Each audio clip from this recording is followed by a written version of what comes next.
सो hi everyone, welcome back. कैसे हैं आप लोग? फटाफट से चैट सेक्शन में जाकर बताएं क्या ऑडियो वीडियो क्वालिटी बिल्कुल परफेक्ट है। क्या मैं आप सभी को सुनाई और दिखाई दे रहा हूं? अगर बिल्कुल परफेक्ट है तो सेशन को करें स्टार्ट। ओके, सब कुछ बिल्कुल परफेक्ट है। तो इस सेशन में क्या करना है?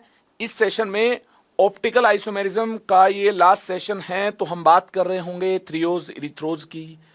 प्रोकायरल क्या है, शूडोकायरल क्या है, और इसके साथ साथ हम असाइनिंग रिलेशनशिप, मतलब काफ़ी सारे स्टूडेंट को इनएंशियोमर क्या है, डायस्टेरियोमर क्या है, कब हम कंपाउंड्स को आइडेंटिकल बोल रहे होंगे, तो ऐसी कंफ्यूजन होती है। तो मैंने आज पूरा टाइम लगाकर, संडे था तो पूरा टाइम लगाया आज मैंने, और कुछ पॉइंट्स मैं लिख कर लाया हूँ जिन पॉइंट से पूरी क्लैरिटी मिल जाएगी। हाँ, ये गिवन कंपाउंड्स क्या है और किस प्रकार से चीज़ें चेक होती हैं कंपाउंड्स की रिलेशनशिप को एस्टेब्लिश करने के लिए। सो क्लियर है सब कुछ? और एक और चीज़ याद आ गई, angle of rotation. Yes, angle of rotation. कुछ बच्चों ने बताया कि सर हमने बुक से जब क्वेश्चन प्रैक्टिस किए तो एंगल ऑफ रोटेशन के क्वेश्चन भी देखने को मिले। वो भी पूरा काम आज इस सेशन के अंदर आपका कवर हो रहा होगा। आज के सेशन के बाद एंगल ऑफ रोटेशन और जहां पर न्यूमेरिकल पोर्शन की बात होती है ऑप्टिकल आइसोमेरिज्म में, वो भी आपका बिल्कुल क्रिस्टल क्लियर हो जाएगा। करें स्टार्ट फिर। तो कहानी की शुरुआत होती है थ्रियोज इरिथ्रोज से। आज के सेशन का सबसे पहला कॉन्सेप्ट है थ्रियोज इरिथ्रोज। थ्रियोज इरिथ्रोज उन कंपाउंड्स में असाइन किए जा सकते हैं जिनमें एग्जैक्टली 2 कायरल सेंटर हो। एटलीस्ट 2 कायरल सेंटर तो होने ही चाहिए। एक कायरल सेंटर से काम नहीं बनेगा। जी हाँ, they can be assigned in compounds containing exactly 2 chiral centre. सारे बच्चों को क्लियर हुई ये बात? 2 कायरल सेंटर होने चाहिए।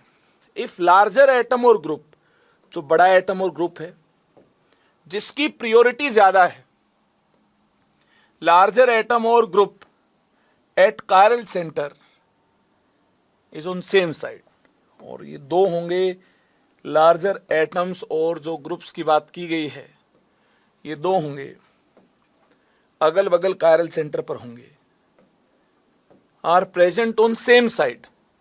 अगर ये लार्जर एटम और ग्रुप सेम साइड पर हो then it is called erythrose, erythrose बोलेंगे।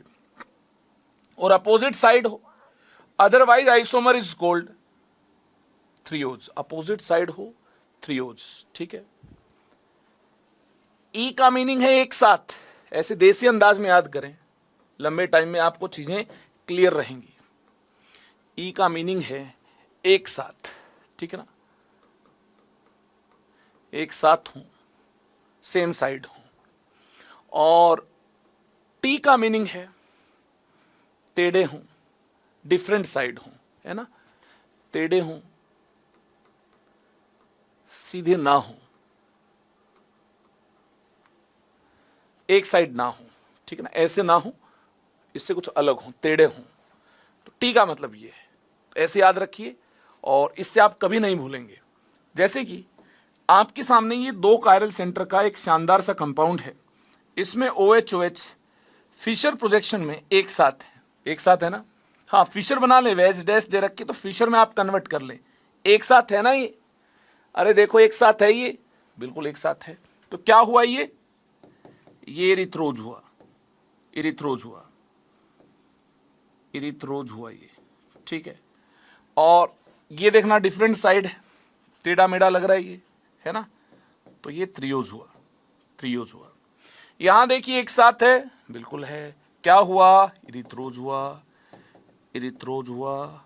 और ये अलग साइड है तो क्या हुआ? थ्रियोज हुआ। फटाफट से आगे चले।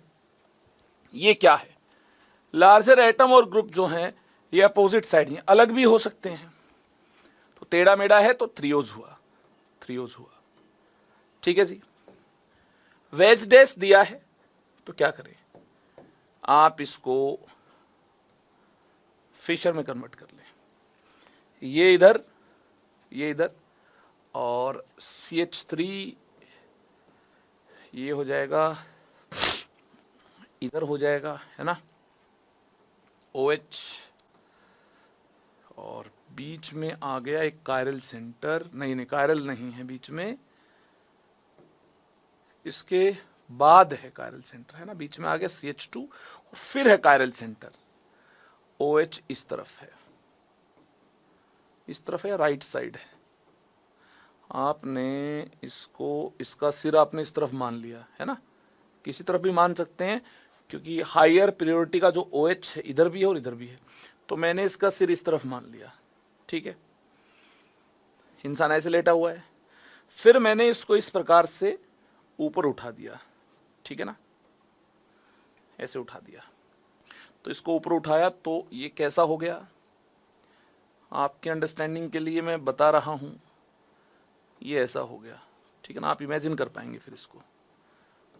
और शॉर्टकट क्या है, सॉलिड बॉन्ड्स के बीच में आप इस OH को ले जाएं, OH को ले जाएं तो OH यहीं आ जाएगा, जी हाँ। और डैश वाले का कुछ नहीं करना है, तो ये OH इस तरफ रहेगा, जी हाँ, ये OH इस तरफ रहेगा, ये OH इस तरफ रहेगा। सो ये पॉइंट सारे बच्चों क्लियर है। तो फटाफट से बताएं ये त्रियोज है या इरिथ्रोज है, बेटा फटाफट से बताएं ये क्या है, त्रियोज है या फिर ये इरिथ्रोज है। चैट सेक्शन मेरे सामने है, फटाफट से आप बताएं त्रियोज है या ये इरिथ्रोज है। देखते हैं कितने स्टूडेंट फाइनल आंसर तक पहुंच पाएंगे।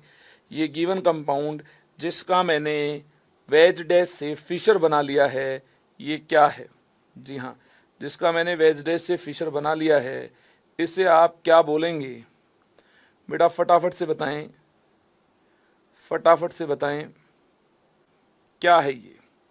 OH अपोजिट साइड है, जी हाँ बिल्कुल सही बोला आपने, ये त्रियोज होगा, OH अपोजिट साइड है कायरल सेंटर पर, तो त्रियोज हो जाएगा। चलें आगे, वेरी गुड, जिन जिन स्टूडेंट का ये आंसर आ गया है वेरी गुड। अब आगे चलते हैं, दो छोटी छोटी सी टर्म एक बार देख लेते हैं, एक बार दो टर्म देखने, एक तो प्रो कायरल कार्बन देखना है और सूडो कायरल की बात करनी है। प्रो कायरल की बात करनी है और सूडो कायरल की बात करनी है। फिर रिलेशनशिप वाले क्वेश्चंस में जो प्रॉब्लम होती है बच्चों को, उसे देखना है। और फिर एंगल ऑफ रोटेशन अल्फा की हम लोग बात कर रहे होंगे और इसको कौन कौन से फैक्टर्स जो हैं ये अफेक्ट करेंगे, ठीक है जी, क्लियर है बात। तो देखिए प्रो कायरल क्या है, prochiral carbon, carbon having 4 groups out of which 3 are different, जिनमें से 3 डिफरेंट होंगे, ग्रुप होंगे 4 और 3 डिफरेंट होंगे। जैसे कार्बन है, हाइड्रोजन हाइड्रोजन, एटम्स और ग्रुप होंगे 4 और 3 चीजें डिफरेंट है। देखो 3 चीजें डिफरेंट है ना, ये तो एक ही हो गया और ये दोनों अलग हैं, तो 4 ग्रुप्स हैं out of which 3 are different. तो ऐसे कार्बन को, this type of carbon is called prochiral carbon. Prochiral बोल सकते हैं 4 ग्रुप में से कोई 2 सेम हो, ऐसा भी बोल सकते हैं, है ना, देसी लैंग्वेज में ऐसा भी बोल सकते हैं, 4 में से कोई 2 सेम है, ठीक है। तो ऐसा कार्बन प्रो कायरल हो जाएगा, प्रो कायरल हो जाएगा। तो कभी क्वेश्चन देखने को मिले तो टेंशन में नहीं आएंगे। Pseudo chiral, carbon atom bonded to 4 different entities, ऐसा कार्बन जो 4 डिफरेंट एंटिटीज से बॉन्डेड हो, ठीक है, out of which two have same constitution. 4 different entity हैं लेकिन जो 2 हैं उनका कॉन्स्टिट्यूशन, मतलब उनका जो स्ट्रक्चर है वो सेम है। Two have same constitution but opposite chirality sense, but opposite optical activity. Chirality sense का मीनिंग है ऑप्टिकल एक्टिविटी। अब काफी सारे बच्चे सोच रहे होंगे ये कौन सी बात हुई, ये बात बड़ी सिंपल है। Carbon atom bonded to 4 different entities out of which 2 have same constitution but opposite optical activity और chirality sense। देखिए CH3 और ये हमारे पास है HCl, HCl, HCl और CH3, ठीक है। तो ये जो कार्बन है आप देख रहे हो, ये सूडो कायरल है, सूडो कायरल है ये और ये तो डिफरेंट है ही, ये तो डिफरेंट है ही। इन दोनों की मैं बात करूं, इन दोनों की जब मैं बात करता हूं, इन दोनों की, तो ये दोनों डिफरेंट ऑप्टिकल एक्टिविटी के नेचर के साथ हैं। कैसे? ये आर है तो ये एस है, ये एस है तो ये आर है, ठीक है। चेक कर लें, चाहे आर एस चेक कर लें इनका। तो अगर ये आर एस इक्वल नहीं है, R is not equal to S, constitution same हुआ तो क्या हुआ? आर एस इक्वल नहीं है, ऑप्टिकल बिहेवियर अलग है, और इसके भी तो ऑप्टिकल बिहेवियर की बात करनी है। तो इन दोनों के अलग ऑप्टिकल बिहेवियर होने की वजह से इन दोनों ग्रुप्स को डिफरेंट ही हम लोग कंसिडर कर रहे होंगे, different chirality sense, so they are considered as different group. इनको डिफरेंट ग्रुप ही हम लोग कंसिडर कर रहे होंगे, और इस प्रकार से कॉन्स्टिट्यूशन मैच कर गया है, स्ट्रक्चर मैच कर गया है, लेकिन इनका नेचर डिफरेंट होने की वजह से इनको डिफरेंट ट्रीट किया जाए। तो ऐसी कंडीशन में अगर कोई कायरल सेंटर बन रहा है, this chiral centre is called pseudo chiral. ऐसे कायरल सेंटर को हम क्या बोल देंगे? सूडो कायरल बोल देंगे। क्लियर है? एक केस ध्यान रहेगा तो दुनिया जीत लेंगे आप लोग। एक केस आपको ध्यान है तो फिर कोई टेंशन करने की बात नहीं है, आप बिंदास सूडो कायरल को पहचान लेंगे। असाइनिंग रिलेशनशिप, दो कंपाउंड के आइडेंटिकल स्ट्रक्चरल फॉर्मूला है। देखिए, अगर स्ट्रक्चरल फॉर्मूला ही चेंज हो जाएंगे तो फिर तो स्ट्रक्चरल आइसोमर हो जाएगा। But if structural formula is identical then we have 6 possibilities. हमारे पास 6 पॉसिबिलिटी होती हैं इस चैप्टर के अंदर। पहली पॉसिबिलिटी सुनना पसंद करेंगे आप लोग। फर्स्ट पॉसिबिलिटी है कि दिए गए कंपाउंड्स को आइडेंटिकल बोलेंगे, identical if they have identical RS configuration. ये दिए गए कंपाउंड आइडेंटिकल होंगे अगर इनकी आरएस कॉन्फ़िगरेशन मैच कर रही होगी। जी हाँ, आरएस कॉन्फ़िगरेशन निकाल कर देखो, इनफैक्ट ये कंपाउंड इसमें कन्वर्ट हो जाएगा through even number of interchange. Even number of interchange से ये कंपाउंड इसमें कन्वर्ट हो जाएगा, हेंस आरएस कॉन्फ़िगरेशन मैच हो गई। ठीक है, इसमें क्या करें? यहां तो कॉन्फ़िगरेशन चेंज होती हुई दिख रही है, यहां तो कॉन्फ़िगरेशन चेंज होती हुई दिख रही है।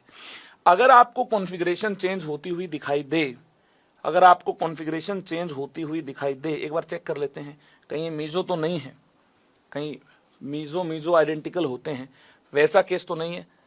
ये HOH, अब अगर इसको चेंज करता हूं तो H आएगा कहां पर? लेफ्ट साइड आ जाएगा H, ठीक है, और OH यहां आ जाएगा। फिर चेंज करता हूं, ठीक है, तो क्या होगा इस केस में? ओके, कोई प्रॉब्लम नहीं है। आप क्या करेंगे, ऐसे दो कायरल सेंटर वाले क्वेश्चन के अंदर आप पहले तो इस कायरल सेंटर को, इसका स्ट्रक्चर इससे भी मैच होता है और इससे भी मैच होता है ना, दोनों से मैच होता है इसका स्ट्रक्चर। आप इसका आरएस चेक करें, इसका आरएस इससे कंपेयर करें, अलग मिल गया, ओके, और इसका आरएस इससे कंपेयर करें, सेम मिल गया। देखना, इसका आरएस इससे भी कंपेयर होगा और नीचे वाले से भी कंपेयर होगा। अगर इसका आरएस इससे कंपेयर करता हूं, ध्यान से सुनिए, सेम मिल गया मुझे, तो इसका आरएस किससे कंपेयर करना होगा? तो चॉइस ही नहीं है, इसका इससे कंपेयर हो गया तो इसका आरएस इससे कंपेयर होगा। पहले मैंने क्या किया? पहले मैंने इन दोनों को कंपेयर किया तो आरएस मैच नहीं किया, ठीक है ना। आप चेक कर लो, चाहे मुझे तो दिखाई दे रहा है, इवन ऑड इंटरचेंज से दिख रहा है मुझे, आप चेक कर लेना, मुझे टाइम वेस्ट करने की जरूरत नहीं है, मैं आरएस ऑलरेडी निकलवा चुका हूं। तो इसका स्केलेटन इससे भी मैच कर रहा और इससे भी मैच कर रहा, तो मैं इसका आरएस इससे भी कंपेयर करूंगा और इससे भी कंपेयर करूंगा, और इससे कंपेयर करने पर मुझे आरएस सेम मिलता है तो इसका आरएस उससे कंपेयर होगा, क्योंकि इसका स्केलेटन उससे मैच होता है। तो अगर सेम आरएस मिलता है, या तो ऐसे कंपेयर कर लो या ऐसे कंपेयर कर लो। अगर इस प्रकार से भी स्केलेटन से मिल रहा है तो ऐसे भी कंपेयर कर सकते हो। सेम आरएस मिलता है तो हेंस ये आइडेंटिकल कंपाउंड होंगे, अलग कंपाउंड नहीं होंगे। ठीक है, यहां भी ऐसे देख सकते थे, इसको इससे कंपेयर किया, सेम आरएस कॉन्फ़िगरेशन मिलती है तो आइडेंटिकल हो गया। तो इवन नंबर ऑफ इंटरचेंज से ये बन रहा हो या फिर सेम आरएस कॉन्फ़िगरेशन मिल रही हो, उससे देख लो। ठीक है, दो चीज, दो कायरल सेंटर है तो ये या तो इससे मैच होगा या इससे मैच होगा, चेक कर ले।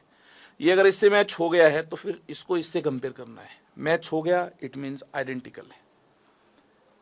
दो कंपाउंड को तब भी आइडेंटिकल कहेंगे if they have opposite RS configuration and symmetry is present, symmetry present हो। यहां जो कॉन्फ़िगरेशन होगी ना, यहां अपोजिट होगी, देखना अपोजिट होगी। यहां जो कॉन्फ़िगरेशन होगी यहां अपोजिट कॉन्फ़िगरेशन होगी। अपोजिट आरएस तो है, अपोजिट तो है आरएस कॉन्फ़िगरेशन, ये भी चेक कर लेना कहीं प्लेन ऑफ सिमेट्री तो नहीं। प्लेन ऑफ सिमेट्री मतलब मीजो, और मीजो में अगर अपोजिट कॉन्फ़िगरेशन मिल रही है मतलब ये इसकी मिरर इमेज है। मीजो में अपोजिट कॉन्फ़िगरेशन मिल रही है मतलब ये मिरर इमेज है। तो आप खुद बताएं, क्या मीजो की मिरर इमेज ली जाती है? नहीं। Mirror image of meso, symmetry is present, opposite RS configuration तो है लेकिन मिरर इमेज है। Mirror image of meso will give us identical compound। Meso की कभी मिरर इमेज नहीं लेनी है। मीजो में इंटरनल कंपनसेशन होता है प्लेन ऑफ सिमेट्री से, इसका ऑप्टिकल बिहेवियर इसके ऑप्टिकल बिहेवियर को कैंसल आउट करता है। तो हेंस ऐसे केस में हमें मिरर इमेज नहीं लेनी है, क्योंकि ऑप्टिकली इनएक्टिव की मिरर इमेज लेने का क्या फायदा, एक्टिव की लेने का फायदा। कॉन्फ़िगरेशन बदल रही तो क्या हुआ, ये आर ये एस या ये एस ये आर कैंसल आउट हो गया, ये आर ये एस या फिर ये एस ये आर कैंसल आउट हो गया, तो वहां भी जीरो यहां भी जीरो। तो मिरर इमेज लेने से कुछ फायदा हुआ क्या? हेंस अपोजिट आरएस कॉन्फ़िगरेशन हो और सिमेट्री आ जाए तो ऐसे केस में भी आइडेंटिकल कंपाउंड बनेगा। सेम कॉन्फ़िगरेशन आ जाए तो आइडेंटिकल बनेगा ही। Opposite configuration and symmetry is present, symmetry is present. Next, third point, identical if every wedge is converted into dash, मतलब आरएस चेंज कर दिया, and dash is converted into wedge, लेकिन किस में? मिरर इमेज में। R S change कर दिया और फिर मिरर इमेज ले ली गई, मतलब ये दो बार मिरर इमेज ले ली गई, दो बार कॉन्फ़िगरेशन चेंज कर दी, सेम आ गई कॉन्फ़िगरेशन। दो बार चेंज करेंगे तो सेम आ गई। एक बार तो आपने क्या किया, वेज को डैश में कन्वर्ट किया तो आरएस तब चेंज हो गया, फिर आपने मिरर इमेज ले ली, इन मिरर इमेज, ठीक है ना, तो दो बार चेंज हो गया ना, आर से एस और फिर आर, एस से आर और फिर एस, सेम होगी कॉन्फ़िगरेशन, तो भी तो आइडेंटिकल कंपाउंड मिलेगा। तो एक कंपाउंड है, देखिए आपके सामने है, इमेज लूंगा तो इमेज कैसी आएगी, ये डैश पर साइड में मिरर रखता तो इमेज कैसी आती, अगर मैं साइड में मिरर रखता तो इमेज ऐसी आती कि ये डैश पे होता, ये यहाँ वेज पे होता, ये भी यहाँ वेज पे होता, साइड में मिरर रखता तो वेज का डैश चेंज नहीं होता, लेकिन आपने चेंज कर दिया है। हेंस मिरर इमेज लेने पर एक बार कॉन्फ़िगरेशन चेंज कर दी, फिर वेज का डैश, डैश का वेज करने से एक बार फिर से कॉन्फ़िगरेशन आपने चेंज कर दी, तो कॉन्फ़िगरेशन चेंज कितनी बार हो गई? दो बार। ये भी आइडेंटिकल होगा, ये भी आइडेंटिकल होगा। नेक्स्ट, और आइडेंटिकल कब हो सकता है? Identical if every wedge is converted into dash and every dash is converted into wedge and symmetry is present। अगर वेज डैश में कन्वर्ट कर रखा हो और डैश वेज में कन्वर्ट कर रखा हो और इसमें सिमेट्री हो, पीओएस हो, तो मीजो है ये। और मीजो की इमेज ली जा सकती है क्या? हर वेज डैश में कन्वर्ट कर दिया तो मतलब ये मिरर इमेज है, ये इसके सामने मिरर रखा हुआ है, तभी तो हर वेज डैश में कन्वर्ट हो गया है, ये इसकी मिरर इमेज है। मीजो की मिरर इमेज, मीजो अगर मिरर के सामने रखा जाए गिव्स यू आइडेंटिकल कंपाउंड। इससे भी आइडेंटिकल कंपाउंड मिल जाएगा। जी हाँ, इससे भी आइडेंटिकल कंपाउंड मिल जाएगा। Next, enantiomer, when every wedge is converted into dash or every dash is converted into wedge. Enantiomer, when every wedge is converted into dash and every dash is converted into wedge, or R is converted into S and S is converted into R. हर dash wedge में convert हो रखा हो या फिर हर wedge dash में convert हो रखा हो या साथ में काम हो रखा हो। अगर वेज डैश में कन्वर्ट होगा, डैश वेज में कन्वर्ट होगा, तो आर एस में चेंज होगा और एस आर में चेंज होगा। And symmetry is absent, symmetry ना हो, प्लीज नोट करें, सिमेट्री हुई तो मीजो हो जाएगा। Symmetry is absent, symmetry absent हो, then this is the case of enantiomer. किसका केस हो जाएगा? सिमेट्री ना हो, हर आर एस में कन्वर्ट हुआ हो, हर एस आर में कन्वर्ट हुआ हो। देखो, हर एस आर में कन्वर्ट हो गया, हर एस आर में कन्वर्ट हो गया। ठीक है, इसका स्केलेटन इससे मैच करता है और इससे भी मैच करता है। चेक कर लें आप इसको, हाँ फटाफट से चेक कर लें। तो इसको इससे कंपेयर कर लें या इसको इससे कंपेयर कर लें, बात एक ही है, दोनों एस दोनों आर में कन्वर्ट हुए हैं। तो ये इसकी मिरर इमेज है, बिल्कुल पीओएस सीओएस नहीं होगा, बिल्कुल नहीं होगा। चेक कर लें, इंटरनल कंपनसेशन है ही नहीं, तो कहाँ से पीओएस सीओएस होगा? पीओएस सीओएस नहीं होगा, ऑप्टिकली एक्टिव होगा, ऑप्टिकली एक्टिव होंगे और मिरर इमेज ली गई है, मिरर इमेज ली गई है तो इनेंशियोमर होंगे, पक्का क्या होंगे? एक्टिव हैं और मिरर इमेज ली गई तो इनेंशियोमर होंगे। Last point, diastereomers, if RS configuration is different but not exactly opposite. RS configuration different है, एग्जैक्टली अपोजिट हो गई, सिमेट्री है तो आइडेंटिकल, सिमेट्री है आइडेंटिकल, और एग्जैक्टली अपोजिट होगी, सिमेट्री नहीं है तो इनेंशियोमर। यही होता है। लेकिन एग्जैक्टली अपोजिट हुई नहीं तो क्या है? कुछ नहीं है। कुछ नहीं है तो मतलब क्या है? डायस्टीरियोमर्स है। हाँ, एग्जैक्टली अपोजिट आरएस कॉन्फ़िगरेशन ना हो, जिनके बीच में नो मिरर इमेज रिलेशनशिप, तो ये क्या होंगे? अरे हर आर एस में कन्वर्ट होना चाहिए था, हर एस आर में कन्वर्ट होना चाहिए था, क्या ये एस आर में कन्वर्ट हुआ? नहीं हुआ।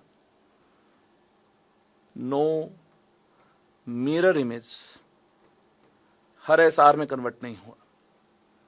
इमेज रिलेशनशिप, कोई भी मिरर इमेज रिलेशनशिप नहीं है, सो दीज आर डायस्टीरियोमर्स। ठीक है ना? क्या होंगे ये? डायस्टीरियोमर्स होंगे। हर आर एस में कन्वर्ट हो रखा हो, हर एस आर में कन्वर्ट हो रखा हो और सिमेट्री ना हो तो इनेंशियोमर, और सिमेट्री हो तो आइडेंटिकल, क्योंकि मीजो का केस हो गया। और सारे आर एस में कन्वर्ट ना हुए हों या सारे एस आर में कन्वर्ट ना हुए हों तो डायस्टीरियोमर। मिरर इमेज रिलेशनशिप नहीं है तो डायस्टीरियोमर। क्लियर है? एक छोटा सा टॉपिक और देखिए, इनेंशियोमरिक एक्सेस। एक आइसोमर की परसेंटेज जो एक्सेस है उसको बोलते हैं इनेंशियोमरिक एक्सेस। ठीक है ना? Percentage excess of enantiomer in enantiomeric mixture.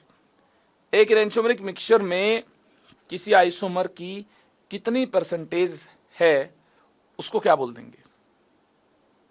ज्यादा परसेंटेज, उसको क्या बोल देंगे? इनेंशियोमरिक एक्सेस बोल देंगे। फॉर एग्जाम्पल, कोई प्लस आइसोमर 60% है और कोई माइनस आइसोमर 40% है। ठीक है, डी 60% है, एल 40% है, तो डी कितना एक्सेस में है? तो 40-40 तो कैंसिल आउट कर देंगे अपनी ऑप्टिकल एक्टिविटी से, तो परसेंटेज एक्सेस कितनी है? 20 है ना? 20 है, तो वही हो जाएगी इनेंशियोमरिक एक्सेस, जो कि 20 है। 60-40 में 40-40 को कैंसिल आउट कर देगा। इस इनेंशियोमर की पॉजिटिव ऑप्टिकल रोटेशन इसकी नेगेटिव है। ठीक है ना? 40% वाले की नेगेटिव है और 60% वाले की पॉजिटिव है, तो 40% ने इसके 40% को कंपनसेट कर दिया, तो इसका कितना बचा है? 20% बचा है। This 20% is enantiomeric excess. तो प्लीज इस बात को नोट करें, percentage excess of an enantiomer, किसी इनेंशियोमर की परसेंटेज जो ज्यादा है वो इनेंशियोमरिक एक्सेस है। तो D प्लस L तो 100 होगा, 100 से 100 कैंसिल आउट हो गया, जो डिफरेंस होगा वही एनेंटियोमरिक एक्सिस है। ठीक है, ये डिफरेंस मोलैरिटी का लिया जा सकता है, ये डिफरेंस वेट का लिया जा सकता है, ये डिफरेंस मोल फ्रैक्शन का लिया जा सकता है। ठीक है ना, तो डी और एल की परसेंटेज का जो डिफरेंस हुआ है ना, ये तो मैंने परसेंटेज की फॉर्म में एक्सप्रेस कर दिया, ये मैंने मोलैरिटी की फॉर्म में एक्सप्रेस कर दिया, इसको वेट की फॉर्म में भी डिफाइन किया जा सकता है, वेट में जो डिफरेंस है ना, और इस एनेंटियोमरिक एक्सिस को मोल फ्रैक्शन की फॉर्म में भी देख सकते हैं, मोल फ्रैक्शन की फॉर्म में भी देखा जा सकता है। क्लियर है? एनेंटियोमरिक एक्सिस का एक और नाम भी है, जितना एक्सेस में है मतलब उतना ऑप्टिकली प्योर है, ऑप्टिकली प्योर है, या ऑप्टिकल प्योरिटी बोल सकते हैं इसको, है ना, ऑप्टिकल प्योरिटी भी इसको बोला जा सकता है, इस चीज को ऑप्टिकल प्योरिटी भी बोला जा सकता है। ठीक है, एनेंटियोमरिक एक्सिस ऑप्टिकल प्योरिटी के इक्वल है। अगर अल्फा किसी प्योर चीज का, प्योर ऑप्टिकली एक्टिव कंपाउंड का आपके पास है डिग्री ऑफ रोटेशन, तो 100% प्योर है, अल्फा प्योर का है तो 100% प्योर है, यूनिटरी मेथड लगाते हैं। और किसी मिक्सचर का अल्फा ऑब्जर्व्ड है, अल्फा ऑब्जर्व्ड किसी मिक्सचर का है, तो 100 by alpha pure into alpha observed, इससे क्या मिल जाएगा? परसेंटेज प्योरिटी मिल जाएगी, इससे एनेंटियोमरिक एक्सिस मिल जाएगा, और एनेंटियोमरिक एक्सिस मिल जाएगा। तो alpha observed by alpha pure into 100 एक फॉर्मूला बन गया यूनिटरी मेथड से। अल्फा प्योर है 100% है ये, है ना, अल्फा ऑब्जर्व्ड है तो कितने परसेंट होगा? जितने परसेंट होगा उस ऑब्जर्व्ड वैल्यू के कोरस्पॉन्डिंग, वही तो ऑप्टिकल प्योरिटी है। हाँ, उस ऑब्जर्व्ड वैल्यू के कोरस्पॉन्डिंग जितना परसेंट ये रहा होगा वही तो ऑप्टिकल प्योरिटी है, वही एनेंटियोमरिक एक्सिस है, वही एनेंटियोमरिक एक्सिस है। बच्चे कहेंगे सर न्यूमेरिकल आ गया तो कैसे निपटाएंगे उसको?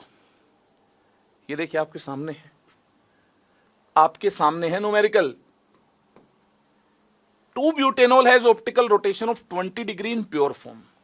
Find optical rotation of mixture having 70% 2-butanol, 30% -2-butanol, है ना, +2-butanol और -2-butanol का ये केस है, तो 30% की 30% से तो कैंसिल आउट हो जानी है।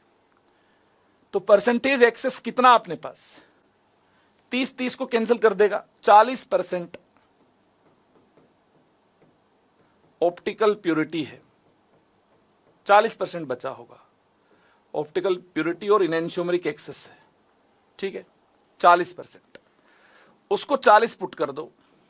ठीक है, अल्फा ऑब्जर्व्ड, यही पूछ रहा है क्या? अल्फा ऑब्जर्व्ड, हाँ, find optical rotation of mixture, alpha observed निकालना है, और अल्फा प्योर है आपके पास 20 डिग्री। ठीक है जी, तो अल्फा ऑब्जर्व्ड कितना आ गया? Alpha observed will be 8 degree. भैया जी 8 डिग्री आ गया, देखो आपके सामने है, 8 डिग्री आ गया, है ना। ऐसे करना न्यूमेरिकल, कुछ भी नहीं करना, एक ही फॉर्मूला होगा, या तो ये दिया होगा ये फाइंड करना होगा, या दोनों दिए होंगे ये फाइंड करना होगा, ये काम करना है। और 70 और 30 को कैसे लेना है? 30 जो नेगेटिव है वो इस 30 पॉजिटिव को कैंसिल आउट करेगा और 40 बच जाएगा, 40 बचेगा, बचे हुए 40 को यहाँ डाल दो, है ना, प्योर तो यही है ना, 13 30 को कैंसिल आउट किया, बचा 40, प्योर तो यही है, एक की वैल्यू है, दूसरा आ जाएगा, नो प्रॉब्लम। क्लियर है क्या? फटाफट से चैट सेक्शन में जाकर लिखिए क्लियर है क्या, सी टाइप करें, ऑल क्लियर। तो चलिए फिर, factors affecting angle of rotation, ये इस सेशन का लास्ट टॉपिक है। ठीक है ना, इसके बाद बिंदास आप ऑप्टिकल के क्वेश्चंस लगाएं, कुछ 5 7 10 क्वेश्चन कल कन्फर्मेशनल स्टार्ट करने से पहले मैं आपके सामने रखूंगा और 5 ही मिनट आपको दूंगा। ठीक है, उसके जस्ट बाद हम कन्फर्मेशनल आइसोमेरिज्म को स्टार्ट कर लेंगे। तो factors affecting angle of rotation क्या, जो अल्फा है इसको बेसिकली कौन कौन से फैक्टर अफेक्ट करते हैं?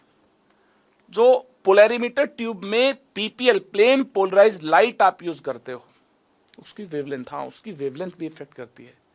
कैसे इफेक्ट करती है ये हमारे सिलेबस में नहीं है, लेकिन alpha is kept constant, alpha को कांस्टेंट रखते हैं। और हम कौन सा लैंप यूज करते हैं? We use sodium lamp as a source of,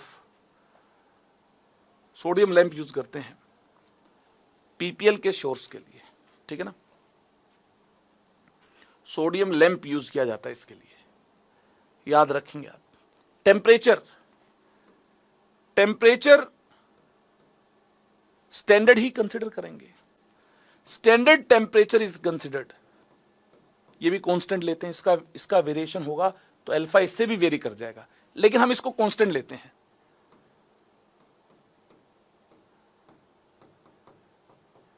considered, जो कि कितना है 25 डिग्री सेंटीग्रेड है, ठीक है। इन पर एंगल ऑफ रोटेशन डिपेंड करता है, लेकिन इनको हम कांस्टेंट लेते हैं। सोलवेंट शुड बी, सोलवेंट भी चेंज कर सकता है, तो इसलिए हम क्या करते हैं, इसको भी इनर्ट लेते हैं ताकि ये चेंज ना कर पाए, है ना। इसका वेरिएशन भी हमारे सिलेबस में नहीं है। सोलवेंट के नेचर के अंदर कुछ चेंज लाएं और उससे अल्फा चेंज हो जाए, ये हमारे सिलेबस में नहीं है।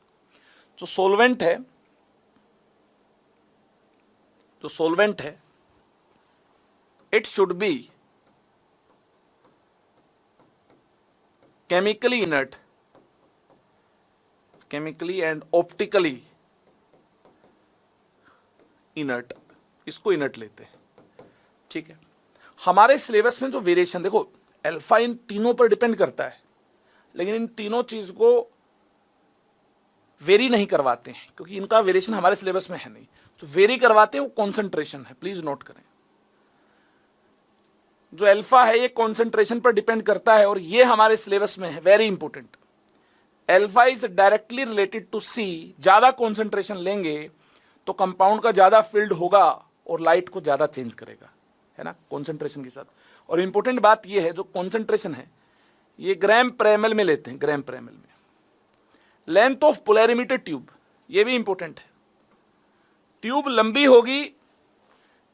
होगी तो ज्यादा डेविएशन होने का मौका मिल जाएगा और हेंस अल्फा ज्यादा हो जाएगा। ट्यूब लंबी होगी, जो लाइट डेविएट हो रही थी वो ज्यादा दूरी तक डेविएट होती गई, हेंस डेविएशन ज्यादा हो गया।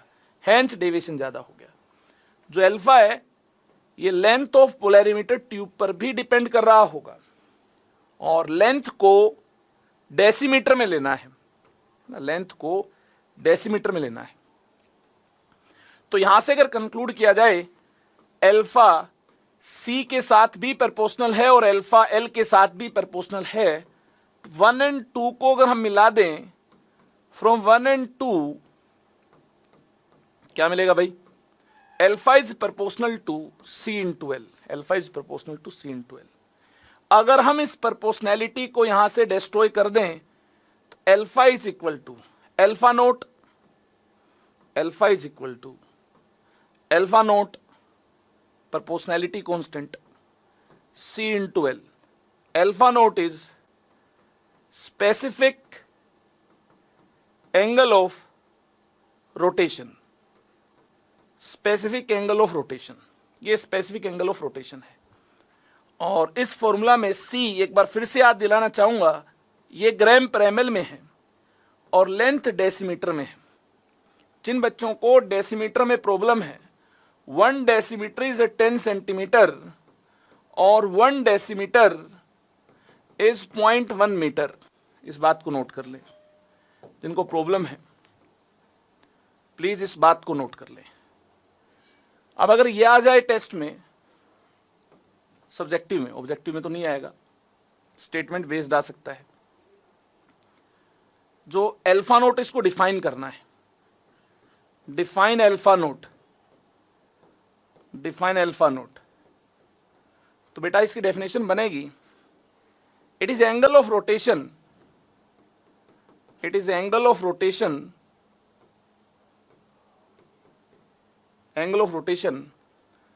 when concentration is 1 gram per ml and length is 1 decimeter.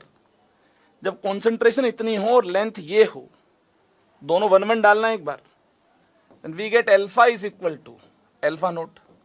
alpha naught equal है, तो hence specific angle of rotation is equal to angle of rotation. Clear है? तो इस प्रकार से इसको डिफाइन भी किया जा सकता है. जो अल्फा नोट है किसके साथ वेरी होगा? ये it varies with wavelength, temperature, इसके साथ वेरी होगा. सी और एल तो इसके लिए हमने क्या कर दिया है? फिक्स कर दिया है ना? 1 फिक्स कर दिया है. तो अल्फा नोट किसके साथ वेरी होगा? It varies with lambda and temperature, lambda और टेम्परेचर के साथ वेरी होगा. क्लियर है बात? चलिए फटाफट से एक दो न्यूमेरिकल देख लें, लेक्चर को फिर कर देंगे एंड. ओके, तो आपके सामने एक छोटा सा न्यूमेरिकल है, ट्राई करें आप. 6 gram optically pure -2 butanol was dissolve to make 40 ml solution. 40 ml solution बना दिया गया है. 6 ग्राम -2 ब्यूटेनॉल को डिजोल्व कर दिया, which was kept in 200 mm long polarimeter tube. Angle of rotation is -4.05 degree. ठीक है, calculate specific angle of rotation. फटाफट से स्पेसिफिक एंगल ऑफ रोटेशन आप निकाल दो तो निकल जाएगा. अल्फा को पुट कर दें, फॉर्मूला अप्लाई करें. Alpha is equal to alpha naught C into L. इसको पुट कर दें -4.05 और यहां से अल्फा नोट और सी को पुट कर दें आप 6/40, है ना? और जो लेंथ हो गई हमारे पास 200 mm, ये 2 डेसीमीटर हो जाएगी, 2 डेसीमीटर हो जाएगी. ठीक है, फटाफट से यहां से अगर हम सोल्व करते हैं और अल्फा नोट निकालते हैं तो अल्फा नोट सोल्व करने पर -13.5 आ गया. देखिए -13.5, ये आंसर हो जाएगा. -13.5 आ गया, ये इसका आंसर हो जाएगा. ठीक है, what will be alpha observed if another -2 butanol, another कितने ग्राम, ये कितने ग्राम था? 6 ग्राम था. 12 ग्राम, अनदर 12 ग्राम ऑफ, है ना? सेम सॉल्यूशन में 12 ग्राम ऑफ, 12 ग्राम डाल दें इसको, 12 ग्राम डाल दिया तो कॉन्सेंट्रेशन क्या हो गई? कॉन्सेंट्रेशन क्या होगी? सी डैश जो हो गई 6 + 12, 6 + 12 डिवाइड बाय 6 + 12 डिवाइड बाय 40 है तो 40 है.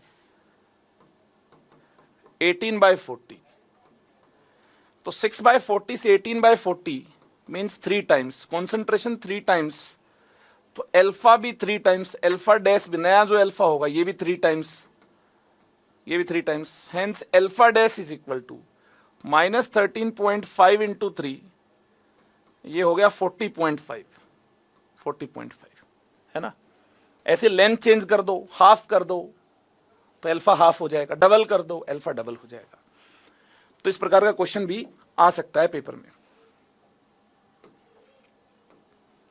Next, what will be specific angle of rotation 6 gram of +2 butanol and 4 gram of -2 butanol.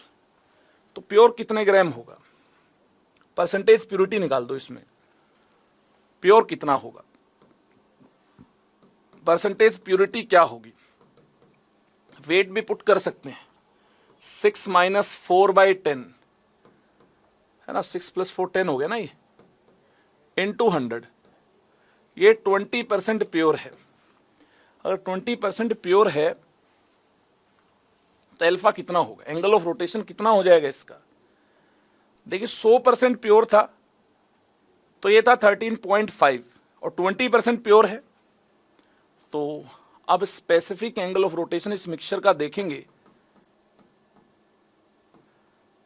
या एंगल ऑफ रोटेशन की बात करेंगे हम। एंगल ऑफ रोटेशन कितना हो जाएगा 20% के लिए? पहले था 13.5 जब 100% था, अब 20% प्योर है, तो 5 2 जा 10 और 5 7 जा 35। बेटा जो साइन होगा इसमें ये पॉजिटिव हो जाएगा। अब आप पूछेंगे पॉजिटिव क्यों हो जाएगा? देखो, स्पेसिफिक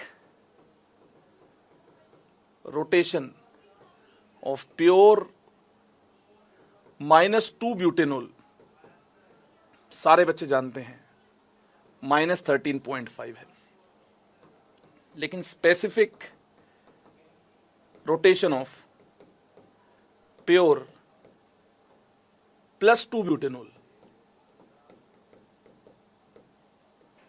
तो साइन अपोजिट हो जाएगा, +13.5 डिग्री हो जाएगा। ठीक है, और यहां पर 6 ग्राम मिक्सचर दिया है, मीन्स पॉजिटिव का जो अमाउंट है ये ज्यादा है, तो एक्सेस भी किसकी होगी? +2 ब्यूटेनॉल की होगी। एक्सेस किसकी होगी? +2 ब्यूटेनॉल की होगी। तो साइन कैसा आ जाएगा? साइन यहां पर पॉजिटिव आएगा। प्लीज नोट करें बात, नेगेटिव नहीं आएगा, यहां जो साइन आएगा ये पॉजिटिव आएगा। क्लियर है? क्लियर है? If observed specific rotation of a mixture of +2 butanol and -2 butanol, -9.72 है, तो परसेंटेज अमाउंट ऑफ -2 ब्यूटेनॉल क्या होगा, है ना? कितना एक्सेस में है ये फाइंड करना है क्या? हाँ, पहले ये फाइंड कर लो कितना एक्सेस में है, उसके बाद और बात कर लेंगे। तो पहले परसेंटेज प्यूरिटी आप फाइंड कर लो, उससे आइडिया लग जाएगा कितना एक्सेस में है। ओके, कितना एक्सेस में है ये हमें मिल जाएगा डेटा। तो क्या करें इसके लिए? इसके लिए percentage purity is equal to -9.72 divided by 13.5 into 100 कर दो। ठीक है, ये डेटा लेकर चल रहे ना हम लोग, -13.5। उसी न्यूमेरिकल के बाद हम लोग सोल्व कर रहे हैं, या फिर डेटा कुछ और है? नहीं, डेटा यही मानना अपने को। ठीक है, इसी डेटा को लेकर चल रहे हैं, और कोई डेटा तो दिया नहीं है, तो प्योर का डेटा यही है। अब इसको सोल्व करें, देखना एक बार सोल्व करने पर कितना मिल रहा है। ये 9.72 डिवाइड बाय 13.5, तो ये आ गया 72%, है ना? 72% प्योर है ये, और रेस्ट जो है ये 28% इम्प्योर है। 28% मिक्सचर है। मिक्सचर, इस मिक्सचर में भी क्या चीज है? 14% +2 ब्यूटेनॉल है, और 14% जो मिक्सचर है ना, इसमें कैंसल आउट हो गया, जिसकी वजह से ऑप्टिकल ऑफ रोटेशन में, एंगल ऑफ रोटेशन में कोई भी कंट्रीब्यूशन नहीं आया है। 14% माइनस है। ठीक है, और नेगेटिव वैल्यू ज्यादा है, तभी नेट रोटेशन नेगेटिव है, तभी नेट रोटेशन नेगेटिव है। क्लियर है बात? तो जो 72% है ये एनेंटियोमरिक एक्सेस है। किसकी है? नेगेटिव वैल्यू ज्यादा है, तो -2 ब्यूटेनॉल की एक्सेस है ये 72। ठीक है, और मिक्सचर में कितना है ये? 14। तो टोटल कितना हो गया? टोटल अमाउंट ऑफ -2 ब्यूटेनॉल, 72 तो प्योर है ना, और ये मिक्सचर में है, तो 86 हो गया। अरे वाह, कई बार बच्चे इतना ही फाइंड कर लेते हैं, 14 ऐड नहीं करते, ऐड भी करना है। ठीक है, क्लियर है बात? यहां तो कोई दिक्कत होनी नहीं चाहिए। कितने % प्योर है उसके अकॉर्डिंग आपको एंगल ऑफ रोटेशन निकालना था। आई होप सारे स्टूडेंट्स को ये पॉइंट क्लियर हो गया है। और यहां तो सी चेंज कर दिया, और यहाँ अल्फा नोट ही फाइंड करना था। फिर इसके ऊपर फिर बेस्ड क्वेश्चन हमने आगे देखे, अल्फा नोट इतना हो तो परसेंटेज प्योरिटी निकाल लो और फिर नया एंगल ऑफ रोटेशन डिफाइन कर दो। ठीक है, अल्फा नोट हमारे पास है तो परसेंटेज आप फाइंड कर दो। तो परसेंटेज फाइंड करने वाले क्वेश्चंस में प्लीज नोट करें, जो परसेंटेज प्योरिटी है वही एक्सेस वाले की परसेंटेज नहीं है, उसमें मिक्सचर से भी इक्वल अमाउंट इसमें ऐड करना होगा। 28% मिक्सचर है तो 14 ये 14 ये है ना, इक्वल इक्वल मान लिया, तो ये भी इसमें कंट्रीब्यूट कर रहा होगा। जो इक्वल अमाउंट है इन दोनों का, ये भी इसमें कंट्रीब्यूट कर रहा होगा। प्लीज ये बात नोट करें। ठीक है, तो इसी के साथ इस सेशन में इतना ही। जल्दी ही मिलेंगे ढेर सारे अच्छे क्वेश्चंस के साथ, और नेक्स्ट सेशन में हम कन्फर्मेशनल आइसोमेरिज्म को स्टार्ट कर रहे होंगे। Bye bye, take care, thank you so much.